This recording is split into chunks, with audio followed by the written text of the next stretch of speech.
crafty with a stat here for us. It's 20-0 Colts at halftime in that game against the Miami Dolphins, and the Colts have scored on every possession they've had in the first half. That has not happened since Peyton Manning in 2006.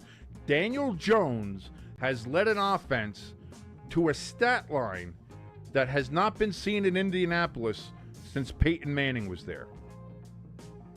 Absorb that. Absorb it. Just absorb that knowledge. That's a thing. That's a real stat that is actually there in the world. It's been spoken into the ether. Meanwhile, the Giants had 8 downs to score a touchdown and came away with 3 points. And we seem to just love throwing screens. What's changed for Daniel Jones? What's changed for Daniel Jones? And what hasn't changed with the New York Giants?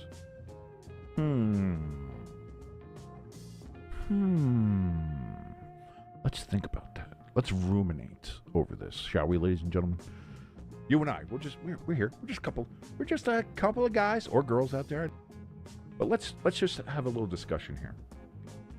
Brian Daboll and Mike Kafka still with the New York Giants. Daniel Jones now with the Colts and Shane Steichen. Daniel Jones playing very well, efficiently, scoring points. The New York Giants playing exactly as they did with Daniel Jones there.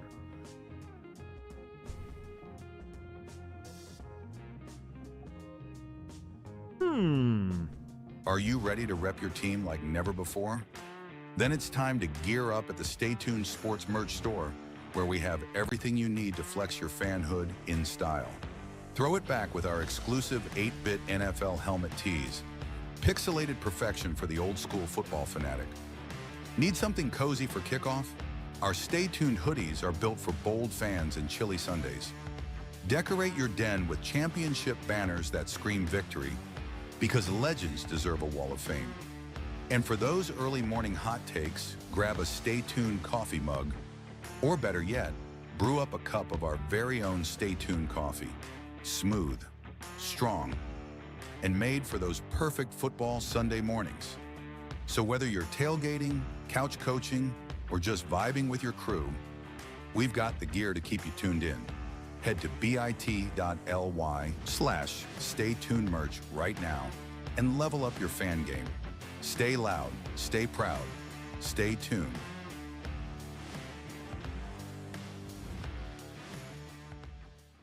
Do you think that this is that first step to... Is this a putting the toe in the water to see the reaction, to see what people say about ostensibly bringing back the Redskins uniform just without the logo, to see what people's reaction are? And if you've read underneath any of the social media where Washington went ahead and posted this, because they posted it, obviously the NFL posted it, and a lot of the other reporters, Ari Miroff, Ian Rappaport, or your usual NFL people. Under all of those, people have been giving their reactions. So you think that this was a toe in the water situation? I mean, I've been saying for a couple of years that that they'll eventually be the Redskins again. But yes, I kind of think that as far as today goes. I had a thought, because here's the thing. I have a thought. It's very similar to yours, and it is along that case of this country lost its collective mind in 2020.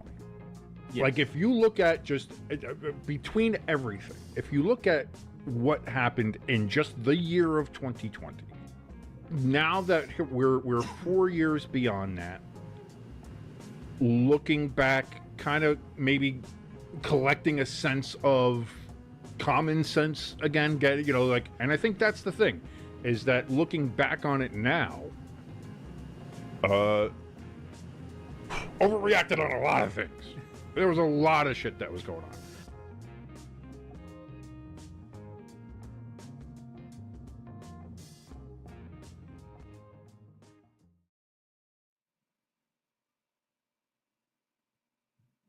we are gathered here today, dear football gods, as we sit and beseech you that on Sunday night at the giant air conditioning unit known as MetLife Stadium, that the New York Giants don't do what the New York Giants always do at home in a primetime game against an opponent. May we please defeat the mighty Kansas City Chiefs. May we please knock Travis Kelce on his ass several times. May Taylor Swift leave MetLife Stadium in tears and humbled. We beseech thee, O football lords, in thy mighty name. Amen. And Amen. also, on a side note, if you would like to have Taylor Swift release some tasteful and exotic nudes at some point, that also would be great. Thank you, football gods. Amen.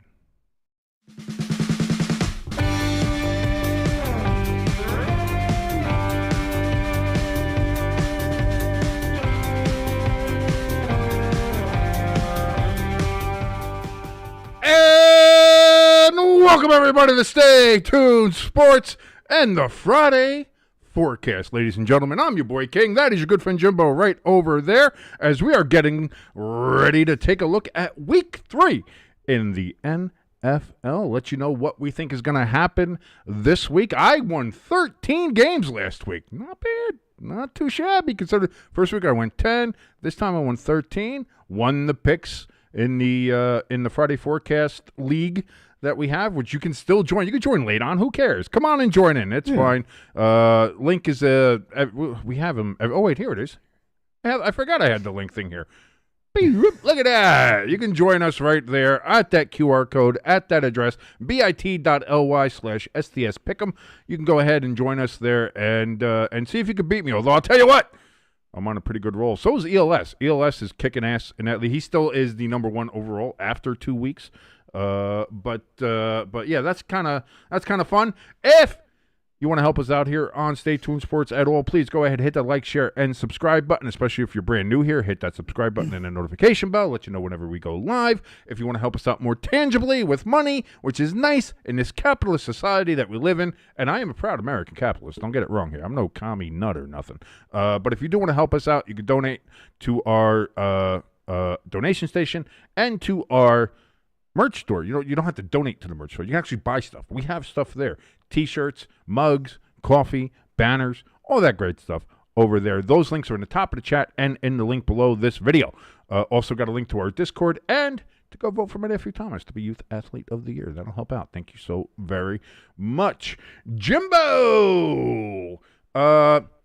Obviously, you weren't able to see the game yesterday where week 3 kicked off with what we all thought was going to be a throwback to the Thursday night games of old, where it's like, oh, this is going to be a slog to get through. Watching, got to tell you, what a game. Dolphins put up a real fight, real struggle. We're in the game until Tua, unfortunately. Yeah. I was getting frustrated because the Dolphins kept on throwing the ball behind the line of scrimmage. And they kept on losing 4, 5, 6 yards on every one of those plays, and they kept on fucking doing it. I don't know what the hell was wrong with them. But here we are. The Bills did get a win. They are 3-0. The Dolphins are 0-3. Before we get into all that, I don't know why I started rambling like that. How are you doing, Jimbo? Well, you just seem like you're overly excited. That's okay. I just had a lot of coffee. I've been sucking down coffee all day. Coffee, or the White Devil stuff. God, I wish. If we're gonna be honest with you, but no, I've had something that's ground up and Colombian. It's just coffee grounds and not the yayo, as they say. Yeah. The only thing I'll say, as far as I go, how I'm doing, everything like that. As far as this show goes, the 2 things we always said we will not talk about is politics and religion. Yes. Accept the religion that is the football gods. That Yes, one's acceptable. we talk about the Totally football gods all the acceptable. time. Yes, So, and we're all aware of that. We're all aware of how the football gods are. Yes, ELS. Good luck. I know he's having surgery soon on his toes there. Good luck there with ELS in the chat. If you want to join us in the chat, you want to give ELS a couple of well wishes on these couple of days here before he's got to go in for foot surgery, you can go in and say hi there in the chat. But yeah, you missed a good one. You missed a good one having to go to sleep and go to work like a normal functioning member of society. How dare you? How dare you not stay up and watch good football with us, which we never know what's going to be good football. Like I said, we would have predicted that last night would have been my poll question in the chat for the live stream was, do the Bills win by 21 or more points, yes or no?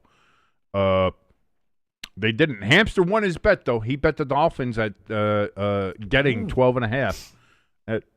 It was looking dicey there for a second because he thought he had it. He's like, I think I'm safe. With the Dolphins, when the Dolphins tied it up, he's like, I feel like I'm safe.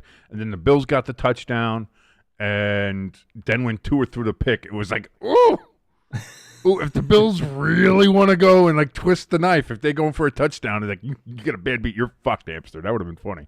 Which I mean, really, that game should still be going on because Josh Allen never kneeled down. What's this? Crafty in the chat? He's saying, I didn't even see a notification on my YouTube sidebar indicating that you had a live stream going. YouTube must be shadow banning you for exposing the truth about Brian Daboll. Maybe. Maybe that's what it is. Or it's because I just cursed too much. I don't know.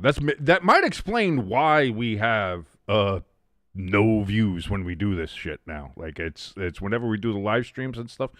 Last season, we were getting at least maybe like 100 a game, is what we were doing. Some of the games got a little bit more. We were getting 600 or 500 or something like that. But towards the end, it started going to 100. Now we get 15, 12, 20. It's like, maybe that's what it is. Maybe we're just being pushed down by the man, which is why you have to share, and subscribe, and you have to be able, if you want to donate to us. Like I said, we have the Buy Me a Coffee link there, the donation station as we call it. The link's in the top of the chat and in the description below this video. Help us try to gain some momentum here, because if we're going to do anything on YouTube right now, it doesn't seem like monetization is going to be it for right now, just based on how we're not getting shared, we're not getting views, we're not getting recommended. Like, YouTube is not putting us up anywhere, even to the people who apparently have us subscribed and have us with the notification bell, which is why I tell everybody, hit that notification bell. Check if you are subscribed. Check that you still are subscribed, because YouTube has a habit of unsubscribing people from channels for no reason. So I have no idea. Can we donate via PayPal? I don't think we don't have a PayPal account that is a show account yet. Yeah. If we wanted to do that, me and Jimbo were actually looking into that. It's like how we would do get a joint show account for something like that. For right now, we have things that go into we have the Buy Me a Coffee, which you can donate to from PayPal. I mean, I think you can donate to that through anything you have, whether it's a credit card, whether it's a bank account, whether it's PayPal, Venmo, whatever the case is. I'm pretty sure you can donate through that. But yeah, man, it's that's an interesting little tidbit there. And here's the thing. Like, we're not, shocker, everybody, we're not really big on the YouTube. Like, we're not big. We're not one of those big. But even the channels that are somewhat successful, somewhat bigger than us, some of the middle of the road ones, like, even they're coming out and saying, like, yeah, YouTube is doing a lot more than this, and that they're really losing on monetization. One of the channels that I really like on here and watch a bunch, How to Drink, where it's the gentleman who makes all the different cocktails and goes through history, tells you old cocktails, new cocktails, all the other stuff. And he's got a fairly large following, fairly large follower count and subscribe count and everything like that. And even he's coming on and be like, guys, if you want to help, go to our Patreon or go somewhere else like that, because YouTube is really kind of fucking us lately. So, again, when it comes to YouTube, man, I don't know what the future is for this particular platform or what everything else is doing. Again, it seems like me and Jimbo, as usual, a little late to the party, and we're hitting it right on the downslope. So, speaking of which, go to our Discord while Discord's still around. But yeah, about the game yesterday, like I thought, Miami played like a team that is there. They gave the Bills all they could handle all game, and then like you're on the 21. You're on the Bills' 21-yard line. You're marching down the field. Like you got it, man. Like you're there, and just it was he threw it right to him. Like, and you saw Herbstreit try to break it down on the thing, and he's like, you could see as soon as the ball was snapped to him, he was telegraphing it exactly where it was going, and like it was like the Bills knew where it was, and it might be they might have watched film, they might have known that particular play and known that's where it was going, but Tua did nothing to read the defender off of that spot. He was looking there from the snap, and just. I mean, that's the thing. I'm not even a Dolphins fan. I'm no dog in that fight, as they say. But I saw that and I was like, no, oh no, Tua, no, don't do it. Oh my God, oh it was so bad. But on the brighter side, me and you were both 1-0 to start week 3. So that's a good thing. We both picked Buffalo, kind of like we both picked Green Bay last week and won that as well. So not looking too bad, not looking too shabby here so far for week 3. Again, there's been some news in the football world here. The Falcons have cut Younghoe Koo. He's gone. He's no longer their kicker. Tucker Kraft was injured in practice there for the Packers. Everybody got real scared for a second, but he's listed as questionable, but he had a press conference. He said, "I'm fine. I'm playing. I'm a tight end in Green Bay. What are you guys saying? Like what do you do? You guys could cut my leg off and I'd still play. What are we doing here?" Jaden Daniels is not going to be playing for Washington. Marcus Mariota is going to get the start for the Washington Redskins in their game. I don't know if we've gotten an official word yet for the Niners, whether Purdy's starting or not. I mean, I thought I saw they said he was practicing. He's practicing. He came out and said he feels good. He says we'll see what happens with his status for week 3. So that hasn't been determined yet when it comes to the Niners. So that's something to think about when we're making these picks, that we're still not exactly sure. At this time of recording, as we see, 4:58 p.m., it's listed right there so that you can see it right there on the ticker. So in case somebody says, well, that's when they did it. Well, this is when we're doing this live, okay? We don't know yet.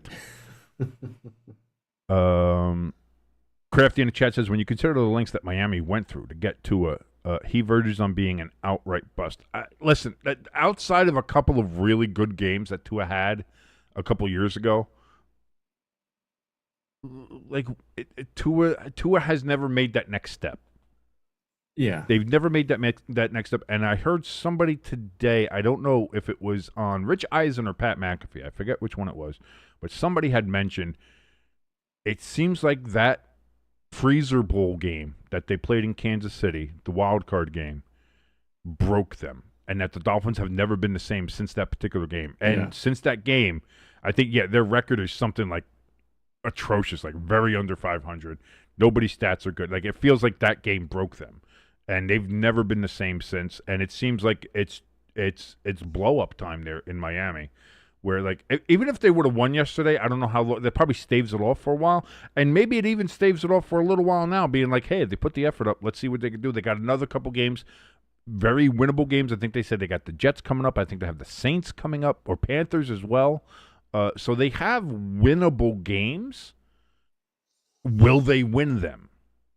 I think is the question when it comes to the Miami Dolphins, and it does. I'll tell you what though, like that interception when I saw, because I saw clips, today throughout the day, that interception just for Tua, he's a career backup now. Him as a starter is done.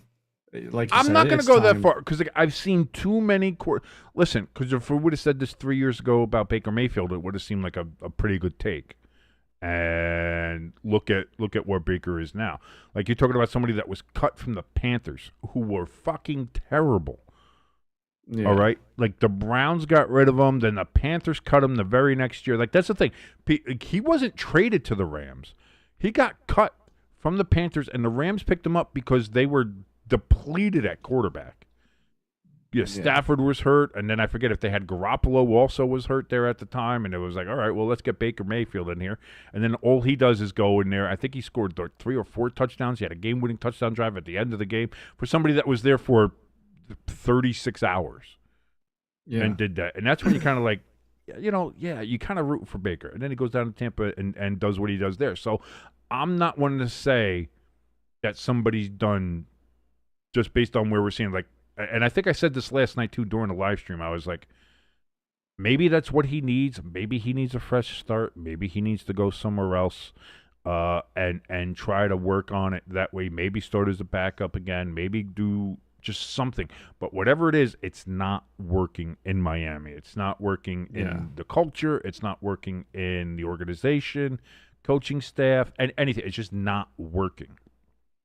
Maybe he's better off going somewhere else and trying to get a fresh start and be like, and that can help a lot of people. Like we said, we've seen that with Sam Darnold. We've seen that with Baker Mayfield. Might be seeing that with Daniel Jones. Yeah. We're seeing that with a lot of him. Right. We're seeing a lot of this with a lot of different quarterbacks. So I'm not willing to throw Tua out. I'm not throwing the baby out with the bathwater. Now if he goes somewhere else and performs the same way and has the same outcome, then you start looking like, he'll be a reliable backup somewhere, but he's not going to do anything else. But until I see that, until it's to that point, because like I said, even when I look at Trey Lance, like I thought Trey Lance was somebody that didn't belong in the league, and then watching him in the preseason with the Chargers, it's like, oh, that guy's a legitimate NFL backup. He's playing very, very well, moving the offense, control of the game, getting the ball where it needs to be. It's like, all right. So now the Chargers, if something does happen to Herbert, Trey Lance is actually somebody that you can plug it in there and feel confident that he's going to get the job done, which is not something I would have said a year ago. Even fucking 6 months ago, I wouldn't have said that about Trey Lance. So I'm always willing to give, like, you have to be able to give some opportunities now. In today's NFL, like, I don't want people to start writing people off immediately. And like, you're seeing people do that in Minnesota already with J.J. McCarthy. It's been 2 games. He won one of them. Granted, he's had 8 quarters of play. 7 of them have been bad. I get that. But those are the first 8 quarters that kid has played in the NFL. Yeah. Let's fucking relax with this guy's the typical Michigan quarterback. The only Michigan quarterback I really remember playing in the NFL was Tom Brady. So, yeah. Let's put he turned out not too bad. Started out as a fucking backup quarterback and was picked, what was it, 199th or whatever it was. So, let's all take a breath. Let's get a little reasoning here. Everybody wants to be fucking Skip Bayless out there. Everybody wants to get the quickest hot take and be like, this guy's fucking done. You don't want to be Skip Bayless. You don't want to be Nick Wright. You don't want to be these kind of people. Don't be those people. When you see those people and realize, that's what they're saying, maybe that's what I have to do. No, that is not what you have to do. What you have to do is start making more reasoned, educated responses and be like, give them time. Maybe they need to go somewhere else. Stop trying to declare people's fucking careers over before it happens. Except for Brian Daboll. Fuck that cocksucker. He needs to be fired immediately. Absolutely. Not a question. Lloyd says, so, essentially Matthew Stafford. Exactly. Well, look at Matthew Stafford and look at Jared Goff. People were like, the Rams can't win with Goff. Goff will never win. Goff, first of all, was in a Super Bowl already. He played in the Super Bowl, one of the most boring Super Bowls with the Rams and the Patriots. Let's not get that twisted. But he was there. And then people were like, Sean McVay doesn't want him. He can't play there. He's not a good enough quarterback. And then they trade him to Detroit, and he's been one of the best top 3, top 5 NFL quarterbacks over the last 3 years. Sorry, like, this is what I mean. You can't write these people off. Yeah. And like I said, that's why I'm so glad to see Daniel. I hope Daniel Jones' journey continues along those lines and that he continues to have success with Indianapolis like he's had these first 2 games, because, boy, that kid deserves it. And for all the shit he went through in New York, he deserves that. Totally agree. Sip of coffee. Sorry. As if I didn't already have enough coffee today. Yeah. Still drinking coffee, dude. I'm a straight up addict, man. I cannot stop drinking coffee. Which, by the way, if you want to go get the Danny Dimes roast, Stay Tuned Sports Coffee available right now in our merch store. You can go purchase it right now, and a couple mugs. You get a Stay Tuned Sports mug as well. If you're an Eagles fan, you can get their Super Bowl mug, which I have in there as well. As disgusting as it was, I made it, and it looks great because I made it. And everything I make looks great. Like all our merch. All our merch looks amazing. I love our merch. Why? Because I made it. Not AI. Yeah, see, the Jimbo's wearing what I made right there. Hated to make it.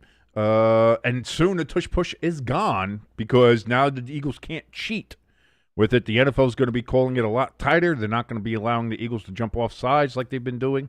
The defense has been jumping off sides. No, the defense hasn't been jumping off sides. The defense has been lining up where they are. Right, yeah. But defense been lining up in the neutral. I swear to crap. I'm just going to talk over you because I'm not dealing with it. I'm not dealing with your bullshit. I'm dealing with it. So it feels like this feels like the Eagles are going to go for a tush push this week. It's going to get a flag thrown on it for being offsides, and moving back 5 yards. They're not going to be like it. It feels like this week is the message sending week of line up correctly and don't jump the fucking offside. You have to wait until the ball is snapped to move. Which we saw. I think they did 6 or 7 tush pushes in the Kansas City game, and as you looked at them, 5. There were 5 false starts when you go back and look at the films, from what I understood. Well, yeah, if you slow it down, but in real time, there's only maybe 2. That's still too many. And in action, and not to mention that these referees throw flags when they see a lineman go. So you know what I mean?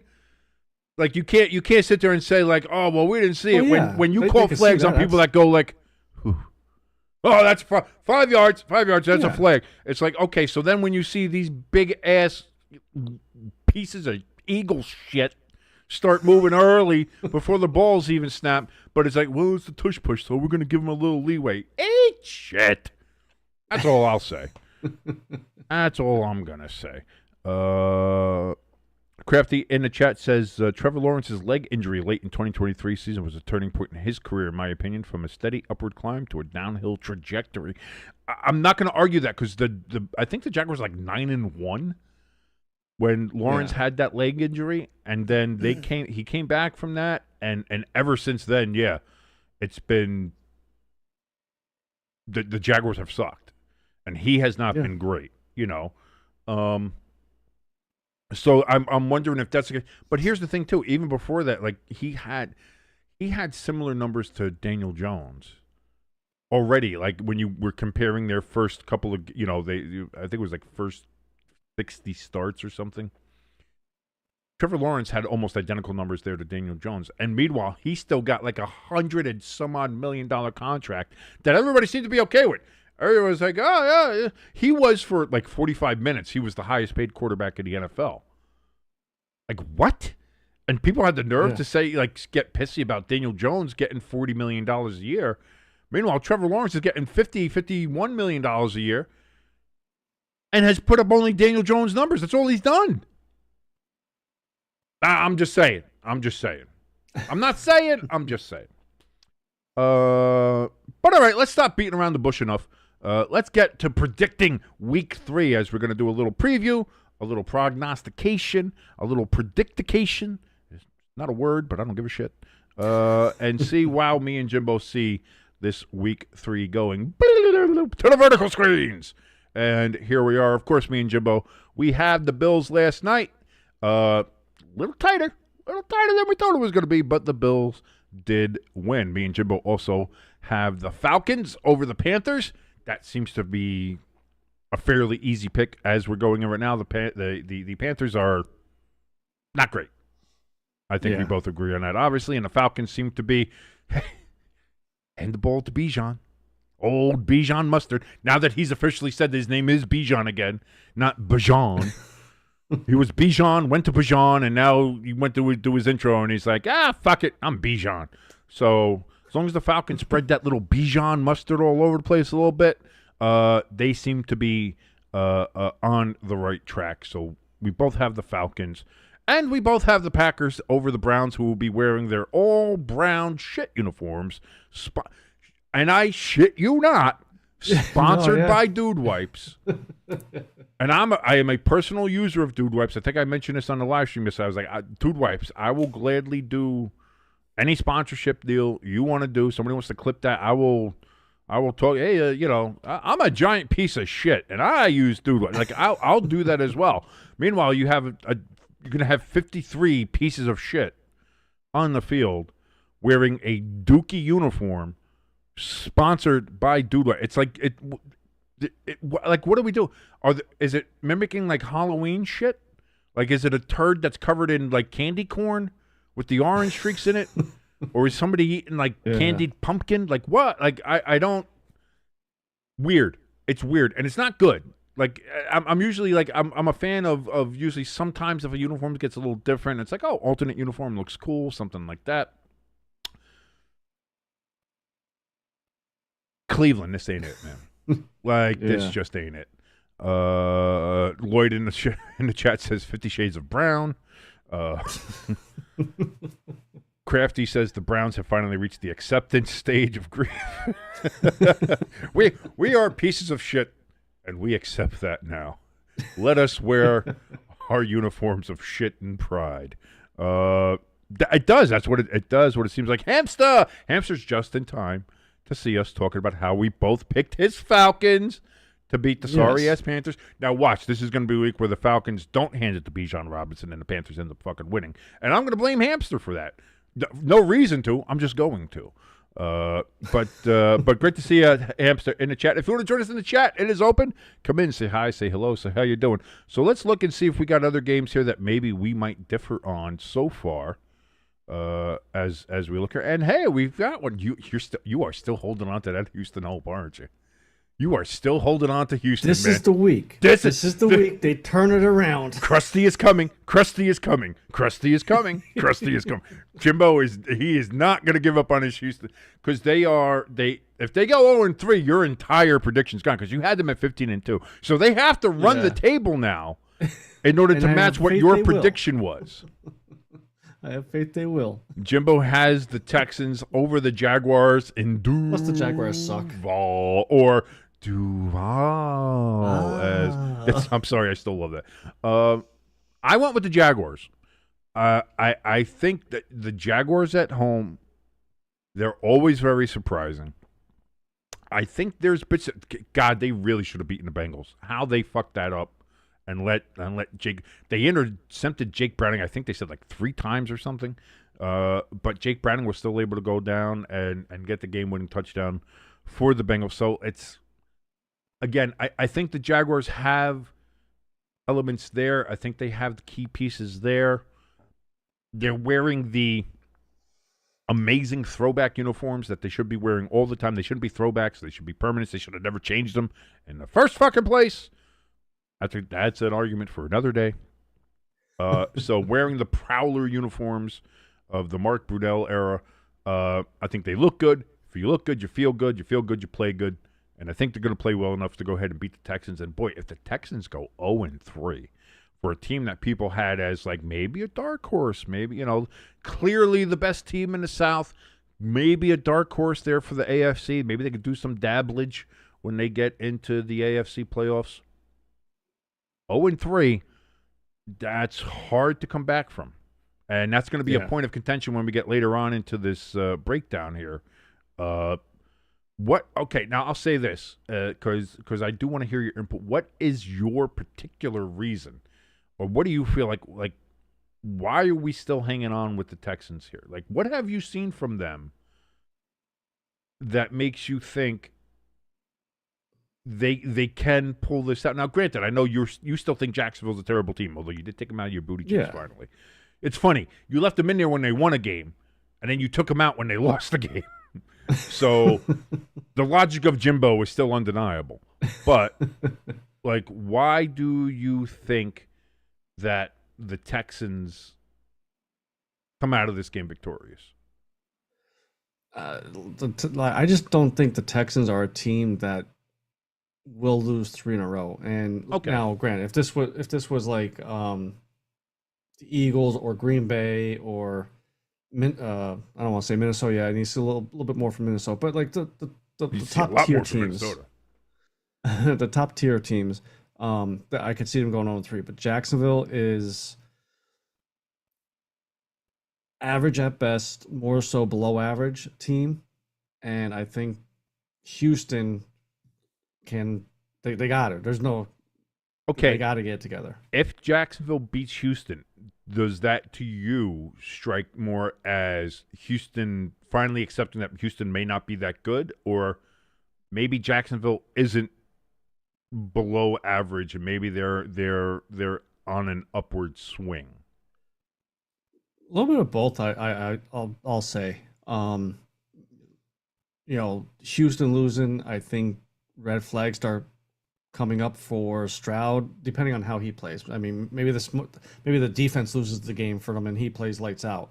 But if he plays bad, maybe the red flags start coming up for Stroud, because this will be 2 seasons in a row that he's playing below average. Red flag for head coach. DeMarco Ryans, D'Amico Ryans. that's what I said. And then Jacksonville, like I said, they'll definitely move up a little bit in my rankings if they beat Houston. Crafty And saying, depending on how bad they beat them. Crafty in the chat saying Stroud has been on a steady regression since his rookie year, and that's the thing. He had a sophomore slump. I think everybody saw it, and it was like, well, maybe Diggs got hurt. The Texans did deal with a lot of injuries and things of that nature. So it was like it's sophomore slump, but it's okay. We'll see how he does in year 3. And these first 2 games, it still seems like he's yet to capture that rookie season magic he had. Yeah. And again, maybe that's where we're going. Maybe he's going to turn it around and get back. Like I don't know, but 0-3 would not be the way to start, especially if the Colts continue on their way. Like you do not want to start 0-3. Crafty in the chat says, yeah, D'Amico, that's what Jimbo said. We all just misheard it. That's all. We're all misremembering, as was once told to us by a presidential candidate several years ago. Next game, Jimbo going with Pennsylvania. Starting for his 6th team in 6 seasons, Jimbo going with the Carson Wentz-led Vikings over the Cincinnati Bengals, who have Jake Browning under their wing. I have the Bengals and Jake Browning. I trust what Jake Browning has done in the past with the Bengals. It also helps when you have T. Higgins and Jamar Chase there to throw the ball to. Really good. Yeah. That's not a bad safety net to have. And credit where credit is due. The Bengals defense has looked like an actual NFL defense for the last 2 weeks. Which I called in the preseason. So then why didn't you pick them here?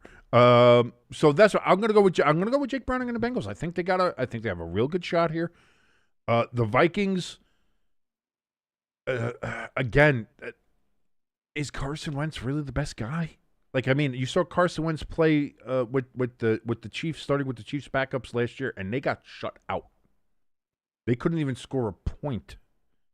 And I understand that it was the last game of the year. They were playing the Broncos.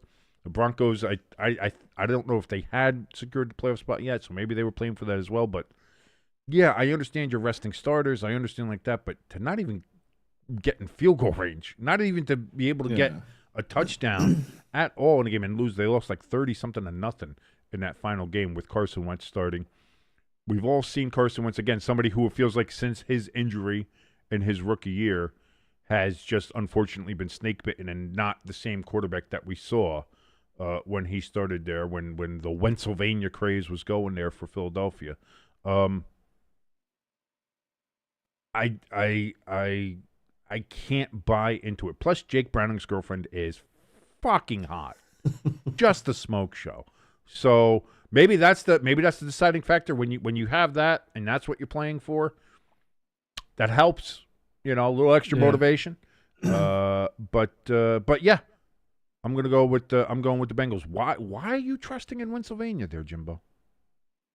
So we saw what Kevin O'Connell could do with average quarterbacks, below average with the Pasternaut. He had a good couple of games in the beginning there.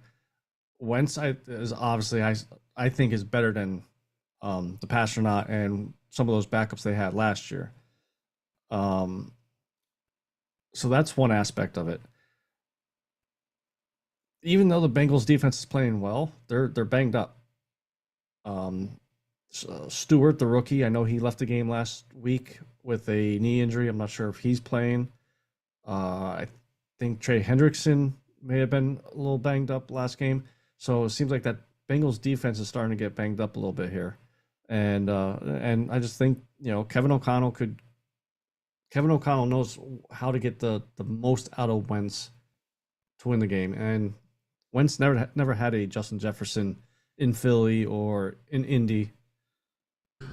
I think when you look at Wentz and how he plays and how he has played, unfortunately, which is like I said, when you look at the fact that this is going to be his sixth team he's starting for and why he's kind of been a journeyman now. He's kind of taken the Ryan Fitzpatrick route, although the difference is Ryan Fitzpatrick you could count on for getting at least a couple good games from, and then Ryan Fitzpatrick would fold eventually.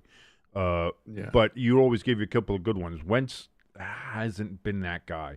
Not with the Rams, not with the Chiefs, not with who else did he? I mean, he's played for fucking everybody.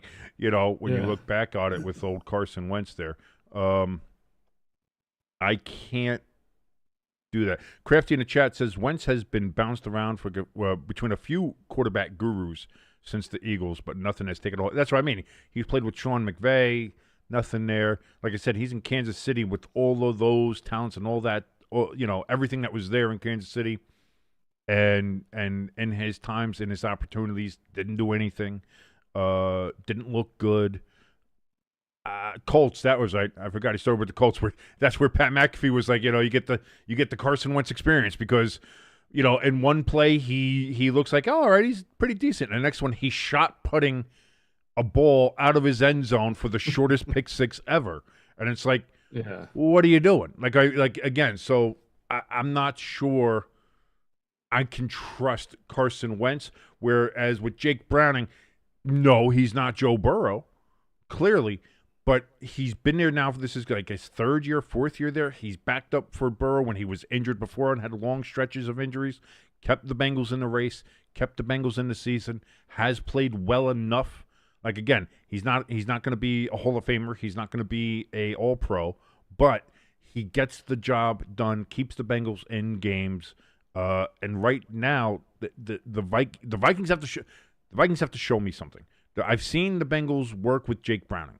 I know how they work. The Vikings have to show me they can do something. Maybe they will, maybe they won't, but I'm going with the Bengals. And then the next game, again, another different one. Me and Jimbo going a little differences here. 3 different games, 3 in a row here. You're going with the Patriots over the Steelers up there in Foxborough. I've got the Steelers in this particular game. They did not look great against Seattle, but again, if they don't make one of the dumbest special teams mistakes in the history of the National Football League, they win that game against Seattle. Yeah. And so taking that all into account and looking at the Patriots. Now, again, this is not to take anything away from the Patriots. I think the Patriots are moving in the right direction. I think Vrabel as the coach is great. I think Drake May is a fucking guy. I think he's going to be able to lead them to some really good, prosperous times in the future. But they have to rebuild, and that's what they're doing right now. So I think they look good, but I don't think they're anywhere near good enough right now still to beat the Steelers. The thing that worries me about the Steelers is not Aaron Rodgers and not the offense, surprisingly enough. That defense has been a fucking sieve for 2 weeks. And this is supposed to be the defense that keeps the Steelers in games. It reminds me of kind of people talk about the Giants. So the Giants are going to suck, but at least their defense is going to be good. But the Giants' defense has been ass for 2 weeks. And it's like, I don't understand these defenses that were supposed to be good to great defenses so far this year have looked like ass, and the Steelers are in there. When you've got TJ Watt, when you've got Cam Hayward, when you've got Highsmith there, when you have these kind of players, when you've got Jalen Ramsey in your defensive secondary, you've got all these people and all this defensive talent. And like I said, you let the Jets put 32 up on you. You let the Seahawks come back and put that many points up on you that they did. Like, your defense is supposed to be the one that kind of shuts shit down. And instead, you've been a swinging guarding gate. That's a concern. They need to fix that. Maybe this is a get-right game for them in that aspect. I certainly hope it is. That's why I have them. The Patriots, Jimbo?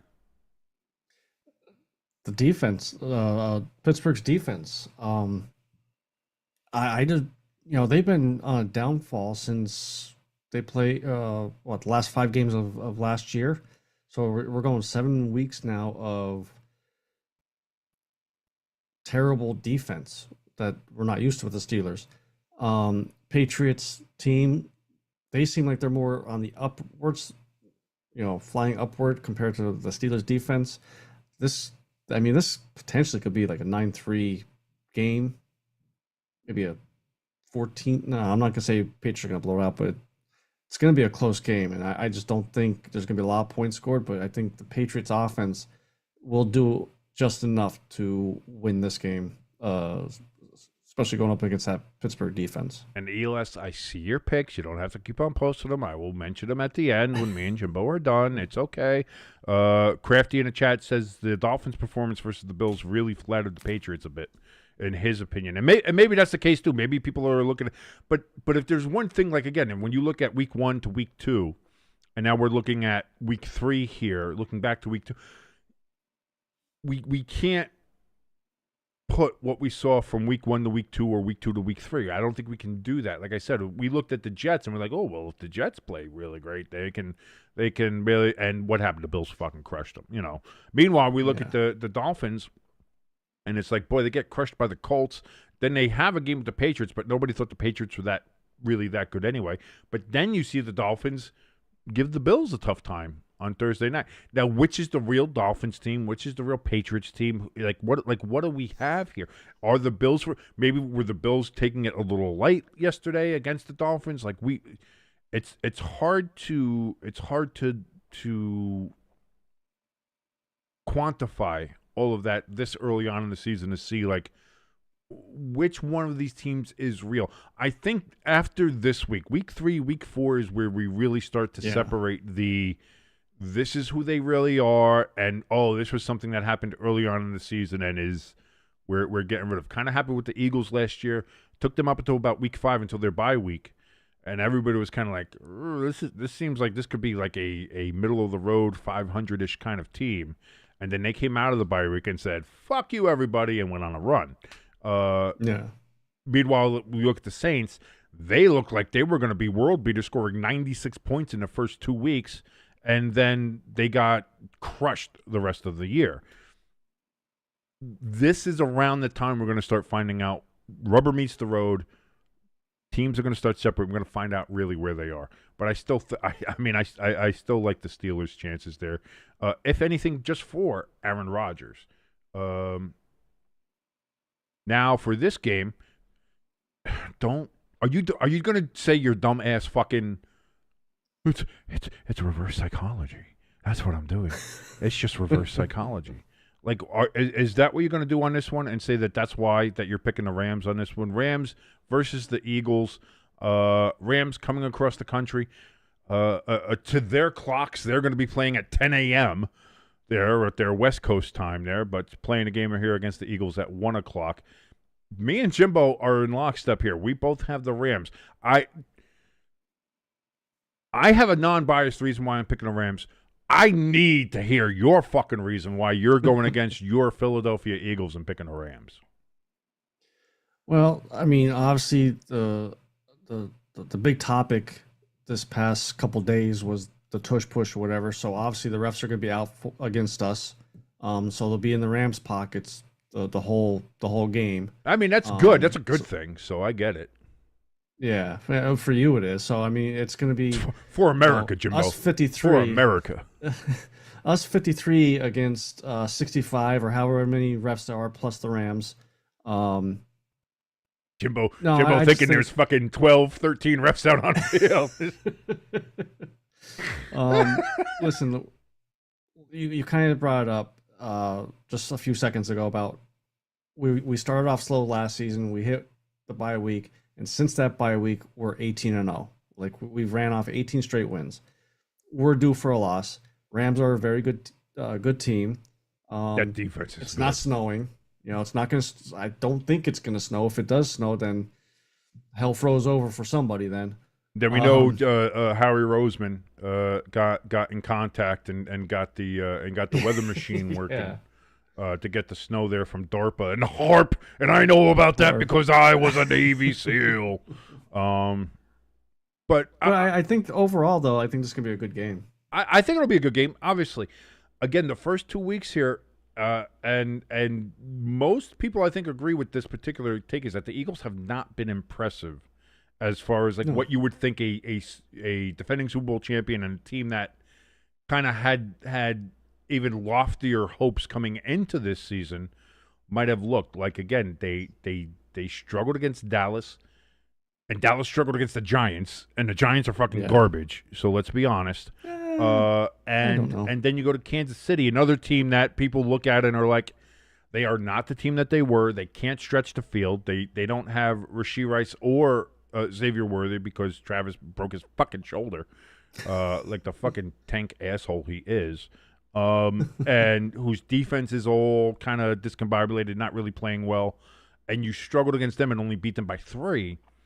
And also needed to jump off sides with the tush push to try to get even more from there. Where if that was called correctly, the Eagles probably lose that game. And if CD Lamb catches a fucking pass or two, you lose the Cowboys game. So the Eagles are really. I don't know about that. You're a fucking this close to being 0-2, really, when you think about it. But I think it sounds like the Chiefs from last season. I think the Rams with that defense, they have a very good defense. Verse there. Like I said, when you thought Aaron Donald was gone, and then they get Verse, and he's just like, yeah, fuck all yous. You still got to deal with the Rams defense. They got a great defensive edge rusher. So it's you still have a menace there on the Rams defense, and then you just look what Stafford has been able to do. Epidural, not epidural, doesn't matter. He seems to, he was bouncing around. He bounced right back up off the turf over the last couple games after getting hit around a little bit. So the back seems fine, and if it's not fine, it's numbed up very well. Nakua out there bleeding from the head, but still going out there and catching passes and doing shit. Like it just much like in the preseason where I had the Chargers at 11 because they felt like an 11. This feels like a Rams win. It really does when I look on top of it all. And that's the other thing too. If the Eagles do lose, they're still 2-1. They're still probably going to be top of the division as we look at things. Like it's not the end of the world, and maybe it'll be a little bit of a wake-up call for them and Sirianni to be like, hey, I don't know if we got a Super Bowl hangover or not. I know they were trying to really avoid that, but it maybe that's what this is, and maybe this will knock them out of that and be like, hey, you can't just fucking skate by, guys. All right, there's other NFL teams. You're gonna get the best from as the defending champions. You're gonna get the best from fucking everybody you face, and if you get the best from the Rams might pull out the win here, and I think they will. So both me and Jimbo going reverse psychology, man. Yeah, it's I pick them and then they'll win. It's not reverse psychology. It's just the Rams are gonna have the refs in their back pocket and.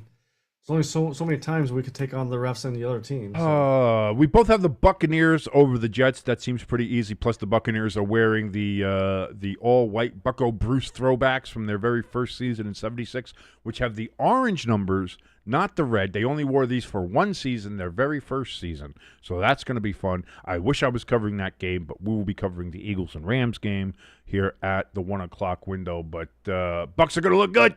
They're going to look good. They don't have the best track record in the Bucco Bruce uniforms, but I'm going to give them the benefit of the doubt because they are playing the Jets. Tyrod Taylor is starting for the Jets. Is that a plus or a minus? That's a bad question when you have to ask that to yourself. Is Tyrod good or bad than our regular starter in Justin Fields? We don't know. We also both have the Colts over the Titans.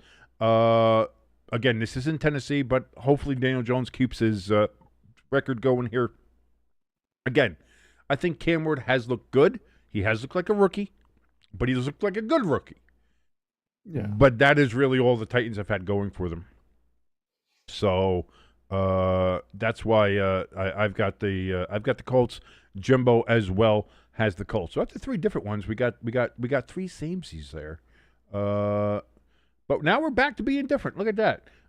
You have the Raiders have to. I'm sorry. I got to tell you this. After what? Maybe because again it was late at night. It was 10 o'clock when it started. You were already in bed clearly, and you just didn't watch that game. I had to sit up and watch this game. My fellow people in the chat here, Crafty, Hamster, ELS, they had to watch this. Lloyd, great to see you. They had to watch that game with me. No, I don't care. I don't care that the Redskins are starting Marcus Mariota. I don't care. Doesn't matter. That Raiders team looked so... It's not that they were bad, and Geno Smith was very fucking bad in that game. They were boring. They were boring, and they were bad. And Washington... Listen, Marcus Mariota... He doesn't have to throw the fucking ball. Hand it off to fucking Debo on fucking jet sweeps and end runs and fucking reverses. Hand it to Jacoby Krosky Barrett, whatever the fuck his name is, Josky, Bosky, Booski, whatever. Hand it to him. Let him go. Washington will win this game probably by 10, maybe more. I say 10 plus. Washington's winning this game. How? In the name of the holy football gods, blessed be thy name, are you picking the fucking boring-ass fucking Raiders? It's Marcus Mariota. I don't give a fuck. I don't give a shit. Backup. I don't give a shit if they started you Montana, today's Joe Montana. I don't care if they started 70-year-old fucking Joe Montana back there with Washington. They'd still beat these fucking Raiders. Are you kidding me? Load the box up and tell Mariota to pass the ball on, and Max Crosby is gonna he's just gonna feed. Even Crafty in the chat says Mariota looked good when he had to step in for Daniels in the last game. ELS says Jimbo, what the fuck? Geno looks like shit. I mean, this is what I'm saying. Is like that's the thing too. He needs a bounce back game. This is the detriment that you have for having a real job in a life. See, if you were just a broke, jobless loser like I am, you'd be able to make better football observations. As in, you know, I'm gonna laugh when I go 17-0 or 16-0 this week. Jimbo, there's only 32 teams, which means there can only be 16. I know, teams. You but can't I'm go going to 17. get an extra point for the Raiders win. You're not. That's not how this works. That's not how any of this works. It's in the rules there. No, there's not. I don't. Where the fuck are you getting this from? I called ESPN up. I said, hey, after you're done doing that one decision, I need to talk to you about this other decision. Just because your Eagles are in the referee's back pocket doesn't mean you get to make up the rules as you go along too. All right. Just like the refs last year with the Chiefs. And Oh, the year stop before, it. Stop it. Now we I both love the hate. I love the hate. We both have the Chargers beating the Broncos, which means the Chargers will be starting 3-0 in the division, having at least a 2-game edge on everybody else. And if the Broncos start 1-2, for the team that everybody said was going to be the dark horse, that was the team that was going to really shake up the AFC West. They're the ones that the Broncos were going to be the one that were able to displace the Chiefs. Boy, because the Chargers, this is their third division game in a row. They played the Chiefs in Brazil. Yeah. They played the Raiders on Monday night. Oh, God. And now they're going to be playing the Broncos at home. They're playing them at SoFi, which is basically going to be a Broncos home game because everything is – at SoFi, it's always the away team's home game for either the Chargers or the Rams. That's just L.A., baby. That's just how it is. But, yeah, we both have the Chargers. I got to say, I think the Chargers win. But if the Broncos lose, man, like, that's going to start getting loud in Denver because they're all about Bo leaving. They're all about, our defense is going to be one of the top ones. Oh, yeah, and Sean Payton we trust. You start off 1-2, and you're already 2 games back, and it's not even to the Chiefs. You're going to be 1-2, and you're going to be 2 games back on a fucking go Chargers go. It's gonna get pretty rough there early on. I don't think it'll get loud for Bo Nix. I think it'll get loud for Sean Payton though, because yes, granted he had Russell Wilson, and we know how that all went, but he's got his guy now, and he's 1-2. And you made it to the playoffs last year, and it looked like you had growth, and now you have what many consider to be on paper one of the best defenses in the NFL. But like we talked about with the Steelers, with the Giants, all these defenses that people said, these defenses are going to be really good this year and keep the team in games or be one of the top defenses. The Broncos defense also has not shown up. Daniel Jones fucking sliced them up in their game, which is what everybody was saying with Daniel Jones. Is, let's see how Daniel Jones does when he goes against the Broncos defense. Well, he did pretty fucking good because he did better against the Broncos defense than he did against the Dolphins defense. All right, so put that in perspective, and maybe that's why some people, even with the Dolphins being 0-3, maybe people are like, yeah, the Dolphins suck, but maybe they're not that much of a suck. But if you're the Broncos, you let Daniel Jones carve you up like that, what's Justin Herbert going to fucking do to you? Yeah. So that's what I'm saying. Like, I think the Chargers do win this game, but boy, that's going to be something big for the Broncos if they do lose this game. Next game, you got and this one is when I kind of flip-flopped on a couple times. I do have the Seahawks winning. Kind of here too. You have the Saints, but man, I gotta say, we all thought the Saints were going to be the worst fucking team. We thought they were going to be the booty cheekiest of the booty cheeks, and they're not. They're a scrappy bunch of underdogs. They'll make a movie about them in 10 years about this team that was part of the salary cap hell and turnover and bad roster moves and trying to rebuild the team. But boy, every week so far they've been in their games. They've been fighting like hell. It's been real good to see from them. Seattle. Here's the thing. Sam Darnold looked a lot better last week against the Steelers. Surprisingly, against that defense, like I said. The Seahawks look like they're not bad. They to me, they are the beige wall of football teams. They're not great, they're not bad, they're just kind of there. They're very neutral. Yeah. You don't really see them, you don't really pay attention to them. Now, again, they're playing in Seattle, and I think that's the reason why I picked them is because they're at home. If this was in the Superdome, I might have picked the Saints. But I'm going with the Seahawks on this one. You have the Saints, and I can't really argue against that either because, again, the Saints going up there playing the way they've been playing, if they go up there and beat the Seahawks, not a surprise to me.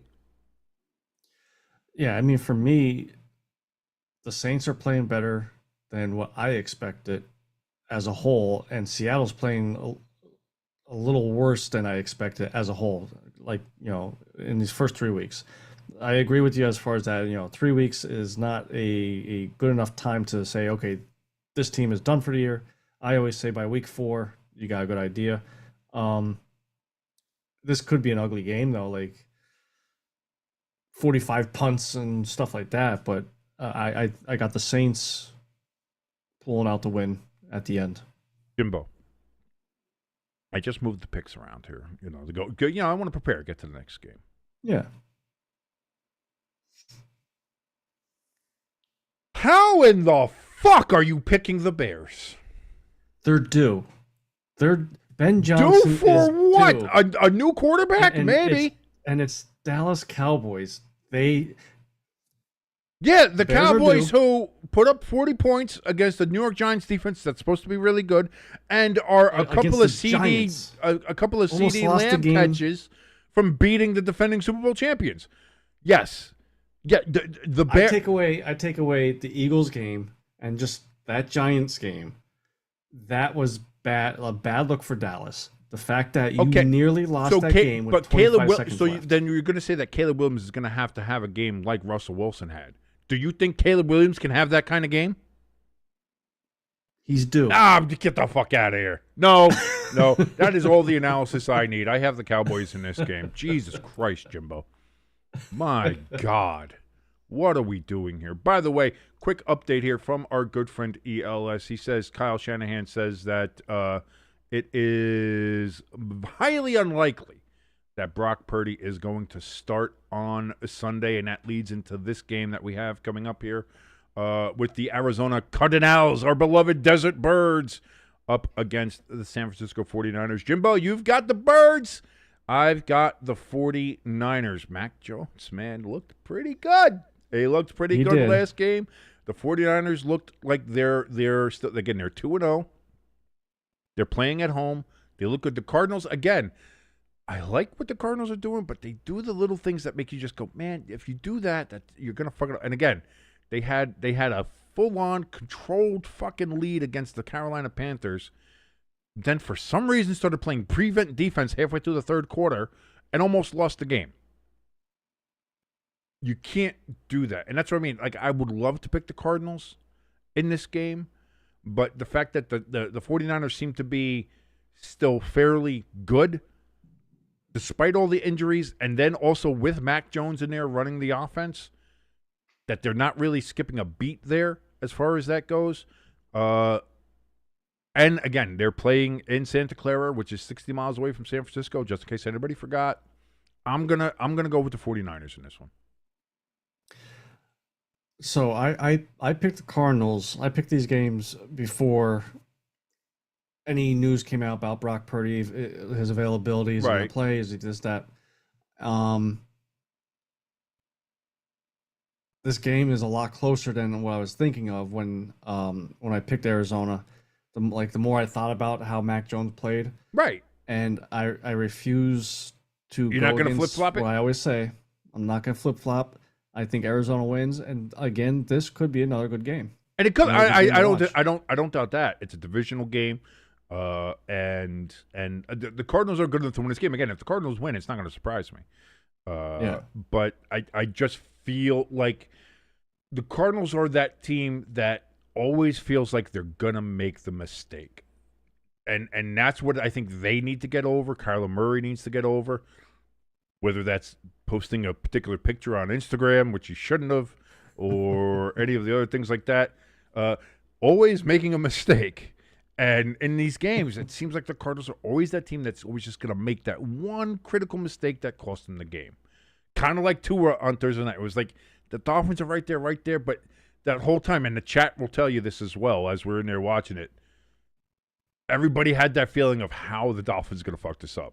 And then eventually Tua fucked it up. When it comes to the Cardinals, there's a lot of that same feeling. They can play very well. They're doing very well. But there's always that deep feeling right in the cockles of your heart. And you're like, when are they going to fuck this up? And it always seems to happen. So, until you show me otherwise, again, just call me Missouri because I'm a show me state, man. Until you show me, I'll go with the 49ers on this one. Sunday night. This one is as cut and dry as I can make it. And I've been waiting to say this for a while. I've been kind of holding off. I mentioned it a little bit on the live stream last night. I mentioned it a little bit on the flagship show on Wednesday.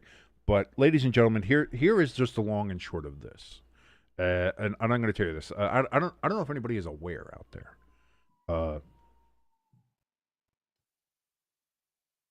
I am a Giants fan.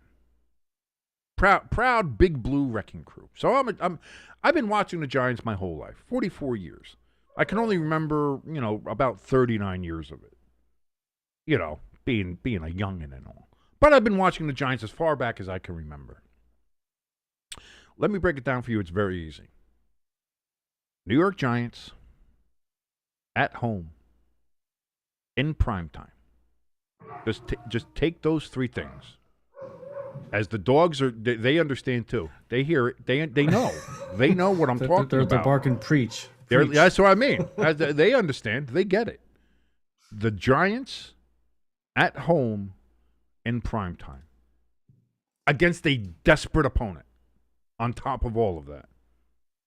The New York Giants are going to lose this game by 24 points or more. The Giants have no shot. People are saying, oh, you see how they play against the Cowboys? Oh, the Chiefs don't look that good. Giants put the Chiefs on upset alert. The Giants really got a shot. No. As a diehard Giants fan, I can tell you this. Just for those 3 reasons, Giants, home, primetime.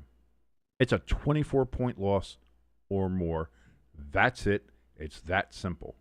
That is the end of it. Right now, Tampa's saying the Chiefs are favored by 5.5. Go and bet the alternate lines if you can. Go and see if you can bet yourself a 14 or a 15-point line, 15.5. Do it. That's fine.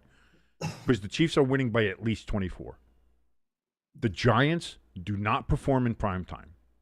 They just don't. Look at the past. Even when the Giants were good 20 years ago, go look at what the Giants have done in primetime. The Giants at home in primetime do not win games. And they're going up against a Kansas City Chiefs team that is looking down the barrel of 0-3, which is almost playoff obscurity. Like, not many teams start 0-3 and make it to the playoffs, statistically. Like, you're talking like you've got like an 85 to 88% chance of missing the playoffs if you go 0-3. You're basically fucked. Yeah. Bet the house on the Chiefs, folks. That's all I'm telling you right now. Chiefs. Travis Kelce's going to go off or something. I don't know if Taylor's going to be there or not. I don't know what's going on. She's doing a whole theater release for a fucking album, which I got to go to now, which I'm probably not going to mind. Let's be honest. If you saw the picture I put in the Discord, not going to mind it. I'm going to be fine with it. But so I don't know if she's doing a bunch of shit in New York. She might be there. She might not be. This feels like if there ever was a get-right game, boy, a team getting the Giants at home in prime time. Oh, Patrick Mahomes is just. Oh, he's licking his chops. He's licking his chops. They're gonna. It's gonna be a massacre. It's gonna be murder. They're gonna murder them. It's gonna be terrible. Oh my God! It's gonna raise Jimmy Hoffa from the fucking dead. That's how bad this game is gonna be. I'm just putting it out there, letting everybody know. Giants dead. 0-3. Book it. Count on it. There's no chance. No chance. There's no chance. I don't know why I'm going to watch it. I'm just going to watch it because we're going to do the live stream. I have to do it. Otherwise, I wouldn't even watch this fucking game. I wouldn't even watch it. I might take a couple edibles and just have a really weird fucking stream with everybody. How about that? That might just what happens. I'll get drunk. I'll do that. I'll start just. I don't know. I don't know what I'm going to do. I don't know what I'm going to do to try to make the stream interesting because it's going to be over. It's going to be boring by the time we hit like 7 minutes in the first quarter. Because by the 7 minutes in the first quarter, it's already going to be 21-0.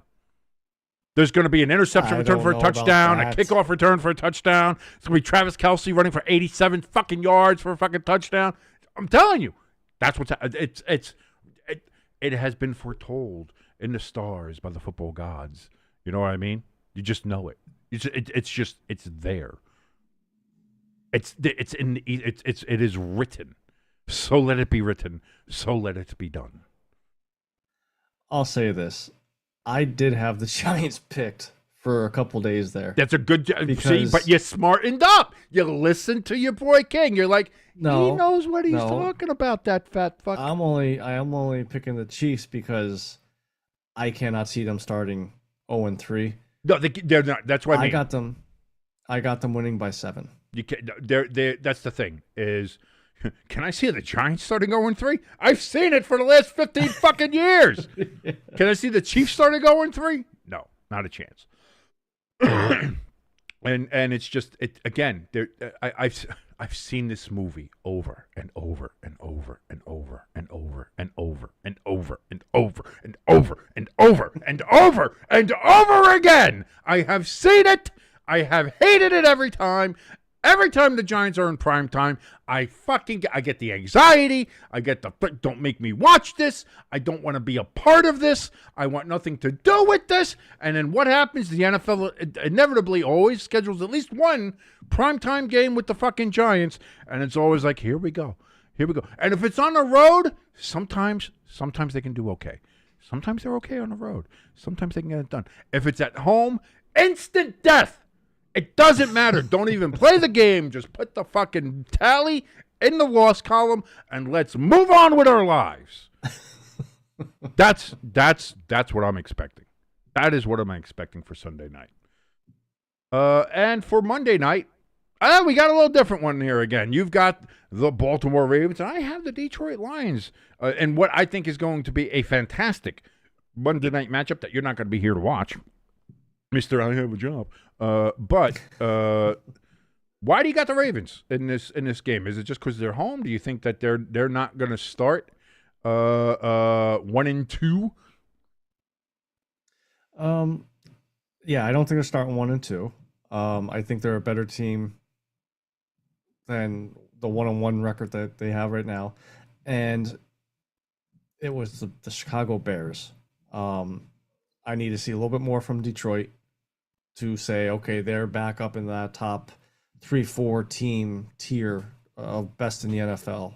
And I don't think they pulled it off this week. So I'm going with the Ravens. Here's the thing, and I think this is the thing that a lot of us have to get over, is we're still all thinking that the Baltimore Ravens defense is that Ravens defense. Like, we're all thinking like, oh, Baltimore's defense, they're one of the best in the leagues. They're a team. Oh boy, you gotta look at that defense. That defense is, the Baltimore Ravens defense is not that good. It's good. Don't get me wrong. They're a better than average defense, but they're not one of the top NFL defenses. They are not, and I think that's something that is still clouding a lot of people's thoughts and vision when it comes to the Ravens. And I think when push comes to shove, if this game is close, and knowing these two teams, it'll probably be a close game. Again, it's those two factors. One, the Ravens defense doesn't strike fear into me, like maybe they would have, a year, 2-3 years ago. And the Ravens, when it comes to close games, when it comes to the clutch, when it comes to critical moments, you can set your watch to it. They always fail. Yeah. They always fuck it up when it comes to those games. If they're blowing somebody out, they're going to blow them the fuck out. Like, I remember last year against the Bills, if you remember the Sunday night game they had in Baltimore, where they had the Bills went for the one trick play, screwed it up. Baltimore ran it back for a touchdown, and then from there the game was over. Like, they ended up they won by, like, I think 30 against the Bills, and we were like, "Ooh, maybe the Bills, boy, that's not great." So if they get to that point, like if they're blowing you out, yeah, sure, they're comfortable, they're fine, they're having fun, everybody's having a good time. If it's a close game, their balls pucker up into their assholes, and they drop the ball all the time. They cannot play in clutch games, and whether that's John Harbaugh, which I think a lot of it is the coach, believe it or not, whether that's Lamar not being able to perform in the clutch, whether that's the various other players they have there, Zay Flowers or Isaiah Likely or some of the, like, they just don't perform in the clutch. They can't do it. And like I said, yeah, Derrick Henry had a fumble in that game late against the Bills. That Baltimore defense still could have stopped them. And this is what I'm saying. Everybody's like, oh, well, the Bills gave up 40 to the Ravens. Yeah, well, the Ravens gave up 41. You know what I mean? Like, and well, if Derrick Henry didn't fumble so deep in his own end, yeah, but that's as a defense, that's what you're supposed to do. Oh, but it's Josh Allen. That's fine. They beat Josh Allen by 30 fucking last year. Why can't you do it now? This is what I mean. Is I'm looking at that Ravens defense, and it's not as scary as I think people want it to be. And like I said, I just feel like if it comes down to a close game, the Ravens are always going to fumble the ball, drop the ball, fuck up somehow. And that's where I think the Lions are going to go ahead and win the game. Again, that's just what it feels like. Lloyd in the chat, he says, if the Lions win here, King, the Lions will go to the playoffs. I think the Lions are a pretty safe bet for the playoffs anyway. Whether they win the division or not, that's going to be the question when it comes to the Packers, because the Packers already got one up on them. But I think the Lions are I'm not going to say a lock, but I think they're pretty safe to make the playoffs going into this. Whether or not they even win this game. I would say that. ELS in the chat says, King, what happens if the Giants win? I will run down the street with my fucking dang. With my dang just dongling. I will dongle my dang right down the streets of Bayonne, New Jersey. And be like, we won! Woo! I will paint a portrait of Taylor Swift on my chest as I do it. That's what'll happen. That's what'll happen. By the way, this is not a legally binding contract, so if that does happen, I'm not going to do any of that. But I feel pretty safe. Know. I mean, what I learned from Judge Judy is as long as you're in a four-corner box, which you are, it's a contract. Judge Judy can eat my ass. I don't give a shit. I don't give a shit what that old bitch says. I'm kidding. I love Judge Judy. We all love Judge Judy. But yeah, there we go. There is your Week 3 predictions and preview and prognostications and whatever else you want to call it here from Stay Tuned Sports. The schedule for this week, I don't think we're going to do a 4 o'clock game because there's none that really tickle anybody's fancies there. Like I was thinking maybe the Broncos and Chargers, but outside of that, there was nothing juicy. Nothing, No Chiefs Giants? That's 8 o'clock. That's the right. Sunday night game. Jeez, Jimbo. Don't you dare. Don't you say that. I'm tired. It's been a long day. It's tired. Stop that. It's been a long No, you're not allowed. Verboten. So we'll be doing the Rams and Eagles at 1 o'clock. We'll be doing the Giants and Chiefs at 8. And then, of course, on Monday night, we will be having the Lions and Ravens. What are you doing tomorrow? You got any good plans for tomorrow? I think I'm going to Trader Joe's tomorrow. More apple picking for me. Oh yeah, that's right. I forgot you're doing a whole apple picking thing. I do want to go apple picking soon. and Halloween lights at the place nice. that we go to apple pick. So, yeah, nice. That's good. It's gonna be nice week. I think we're going to Trader Joe's, which is good because I can get some $2 chuck there, and just dive right back into the alcoholism as I love to do during the fall. But we'll do that. Oh yes, I almost forgot. ELS, your picks. And you I said I told him to wait, and I almost see. You almost forgot. This is why I like having my boys in the chat. ELS reminded me, hamsters there. Yes, so we have that. ELS, his picks for this week coming up. He's got obviously the Packers, but I think everybody's got the fucking Packers. He's got the Colts. He's got the Bengals. He's got the Steelers. He's got the Rams to beat the Eagles. He's got the Buccaneers there to beat the Jets. He's got the Redskins, Falcons, Jaguars, Chargers, Seahawks, Cowboys, 49ers. He's picking the Giants in the upset over the Kansas City Chiefs. I don't blame him. And he's got the Ravens in the Monday night game. I hate to tell you this, ELS, you have at least one loss on that pick sheet already. You know what it is. Yes, the Rams. You picked the Rams! Reverse psychology. You motherfucker. I swear to Christ. Why am I friends with you? I will never understand. But yeah, all right, everybody. I think that'll do it for this particular Friday forecast. Hey, this was a fun one. This was all right. This had some good times. We had a couple of laughs, a little bit of the banter. I lost my mind on the Giants, as one is to do. But thank you so much, everybody, for joining us. If you liked any part of this show, please hit that like button, hit that share button. And if you're new to this fucking madness, as I spit all over myself for some reason, go ahead and hit that subscribe button and the notification bell to let you know whenever we come live, which we're going to be coming so many times on you right here during the season. So you want to make sure you hit that notification bell. And if you are subscribed, check it and make sure you're still subscribed and have the notification bell on, because apparently it's not telling people when we go live here, as Crafty was saying it before. So double check that as well. Also, if you want to help us out, down in the description below this video, we have a link for our donation station from Buy Me a Coffee. We have a link for our merch store. We have a link for our Discord if you want to come join there and come join the kind of just terrible bullshit bantering that we have in there right now. But you can come in and join us. It's pretty fun. And also a link to go vote for my nephew to be Youth Athlete of the Year. Thomas really does deserve it. And before your dogs start WrestleMania, which, by the way, did you see WrestleMania 43 is going to be in fucking Saudi Arabia? Yeah, so I guess we gotta watch at 8 o'clock in the morning or whatever. Fuck that. Like, here's the thing. Like, I thought if they were ever gonna do it, it would be because England's been clamoring for it for 30 fucking years. Like, get a WrestleMania over here, mate. Get a bloody WrestleMania here. We'll have it on a Tuesday.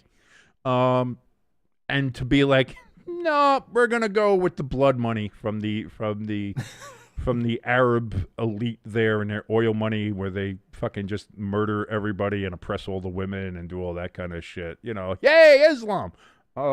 Yeah. Like I'm not happy. Not sure about that one, guys. I'm really not sure about that one. But billions of dollars certainly does compensate over bad press or bad opinions. So, whatever. But until we see you on Sunday afternoon at 1 o'clock to watch the Rams take on the Philadelphia Eagles, my name is King. That is your good friend Jimbo right over there. This has been the Friday Forecast on Stay Tuned Sports, and we will see you then. Adios, everybody. Have a great rest of your weekend.